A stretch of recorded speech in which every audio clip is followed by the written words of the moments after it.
The Gemara tells us that Chana, the mother of Shmuel HaNavi, she was in Akara, she was barren. And the many halachas which you learn regarding Hilchos Tefillah, the laws of Tefillah, we learned from Tefillas Chana, the way she was mispalel in Mishkan Shiloh, where Eli was the Kohen Gadol, and initially he had believed that she was intoxicated, which she was not, and she said to Eli, the reason why my lips are moving and you don't hear words coming out is because I'm a woman with a distressed soul. I have no children. And she was mispalel for many things, for a special kind of child. This was the Tfilas Chana, and we learn many halachas from Tfilas Chana. And Hashem answered a tefillah. And Shmuel HaNavi, who was, in the words of David, is the equivalent of Moshe and Aaron in his greatness, was a result of that special tefillah that Chana had, was mispal to have that child.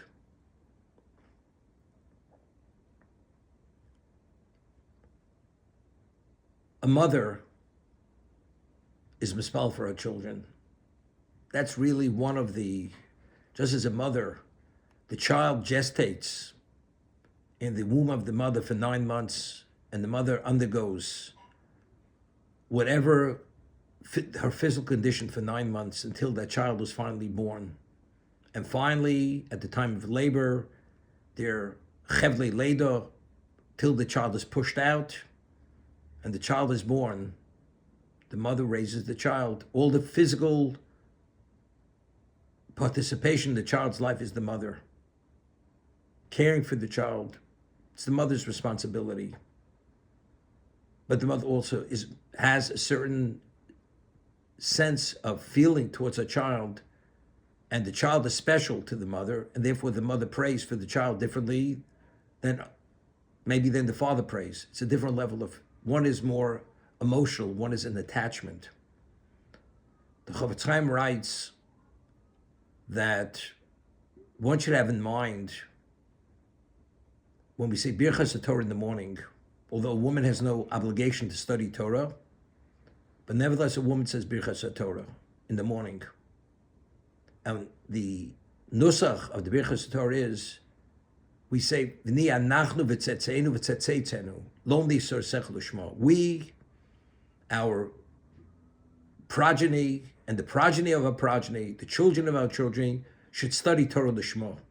So the Chofetz Chaim says that when you say that bracha, you should have in mind your children, your grandchildren, and future generations. You should merit and be zeicher to have children who study Torah l'shmo. And it's essential. And if you have that in mind, it makes a difference. When we say Uvolet Zion before Leinu, the end of the Shachris, we say, Lo yimusha Torah mipicha pizarcha pizer zacha. The Torah should not be removed from our mouths, the mouths of our children, and the mouths of our children's children. The Chofetz Chaim again says, there, you should be mechaven, you should have in mind that you should have those special children, that they should always be attached and associated with Torah. And Torah should not be forgotten from your children, your grandchildren, your great-grandchildren. From your mouth, the mouth of your children, and the children's children. Towards the end of Uvolet Zion, we say, L'man lo niga l'rik v'lo nedled lebehola. We should not give birth, l'rik, for naught or for confusion. Meaning, we have children, we have to mispalel that they should be zeicher to a siyata d'shmayo, that they should turn out the way Hashem wants them to turn out. And the mother's tefillah, of course, the father also has to be mispal, has to be mechavein, has to have this in mind, but especially the mother, that the mother has invested her whole life in her child, in the physical sense, in the emotional sense. The child rearing, which is the mother, who has a very significant investment in the child. When the mother has that feeling, and you mechavein, and you have that kavana, especially during this zman, that says me tshuva, Dusha Hashem b'motzu korov b'yosekorov, we could be zeicha to a siyata d'shmaya, that Hashem should answer us, and the after effect, the ripple effect will be throughout the year. That's what it'll be. The Gemara tells us at the end of time, when Hashem will give schar,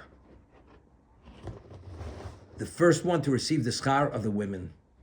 Although we say Talmud Torah Keneged Kulam, the greatest mitzvah is the study of Torah, and a woman has no obligation to study Torah, but nevertheless, when it comes to give the schar, the woman is the first one in line. Why? So the Gemara asks, why? So the Gemara says, because the wife, she takes her child to cheder to make sure he studies, that he's taught by the Rebbe.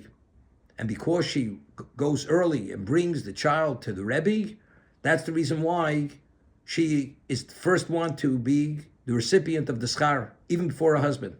And also, because when the husband comes, learns at night, and the husband comes back from learning, and the wife stays up for him to be the moral support and the backing for the husband, also because she does that, so therefore the sense of value for the husband that he's able to study Torah is due to the wife. Therefore, she's more meritorious. She gets the schar even before the husband. Therefore, noshim b'may zachion, and these are the two reasons why the zachion, they have the schus.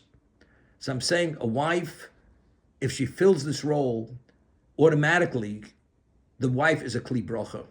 Rochaleah always, her thing was tefillah. She said Tilim, she said Neged Tzaras, she said many things. And especially when she wasn't well, she was a mispalel, literally, Lev Nefesh, was totally immersed in the Bakosha, supplicating Hashem for his rachmim, for her family, for herself, understanding the necessity for this, how important it is for children to have a mother, to raise them, emotionally, physically, every sense of the word. It's essential. It's an essential component that your child should develop normally and be that emes Eved Hashem, and your daughters also. So the chizuk is that we should follow the words of the Chofetz Chaim, Rochaleah, which many of you knew very well, the people who had a relationship with an ongoing in Lakewood or wherever, through the telephone or whatever it may be.